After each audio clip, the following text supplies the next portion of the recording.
আসসালামু আলাইকুম রহমতুল্লাহি ওয়াবারাকাতুহু।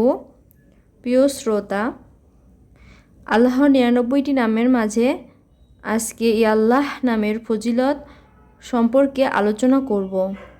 আল্লাহর ৯৯টি গুণবাচক নাম রয়েছে। এ নামের ফজিলত অপরিসীম। আল্লাহ,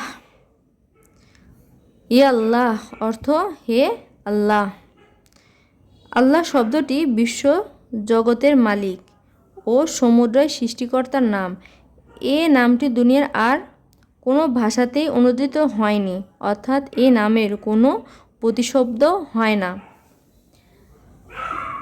১ নম্বর, হাদিসে আছে রাসূল সাল্লাল্লাহু আলাইহি ওয়াসাল্লাম ইরশাদ করেন, যে ব্যক্তি রাত্রিতে শোবার পর ইয়া আল্লাহ নাম জিকির করতে করতে নিদ্রা যায়, জীবিত সময়ে তার অন্তরে এবং মৃত্যুর পর তার কবরে আল্লাহর নূর চমকাতে থাকে।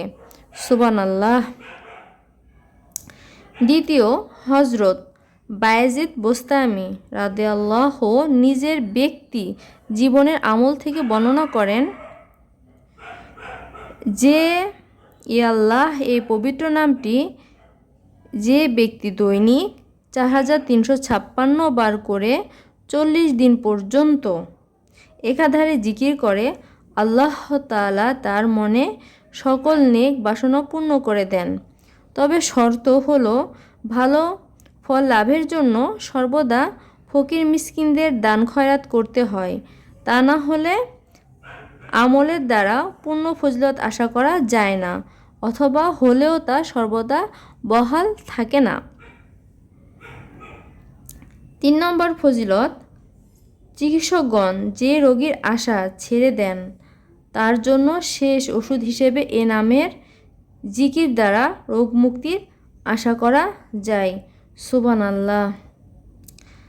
৪ নম্বর ফজিলত, যদি কোনো মহিলা সন্তান প্রসবকালীন বেদনায় বিশেষ কষ্ট পায়, তাহলে আল্লাহ পবিত্র নাম মোবারক ২১ বার পাঠ করত ইক্ষু গুড়ের ওপরে দম করে উক্ত মহিলাকে খাওয়ালে। ইক্ষু বলতে আমরা সাধারণত কুশিরের গুড় বুঝি। ইক্ষু গুড়ের ওপর দম করে উক্ত মহিলাকে খাওয়ালে ইনশাল্লাহ আল্লাহ অতি সহজে হামাল খালাস হবে। ৫ নম্বর ফজিলত, অজু করে কোনো ব্যক্তি ব্যথার স্থলে কালি ব্যতীত ইয়া আল্লাহ শব্দটি ৭ বার লিখবে এবং ৬ বার হুক দিয়ে ইনশাল্লাহ উপশম হবে।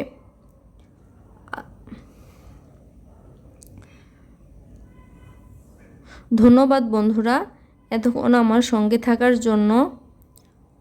আমার চ্যানেলটি যদি আপনাদের কাছে ভালো লাগে অবশ্যই সাবস্ক্রাইব করে সাথে থাকবেন।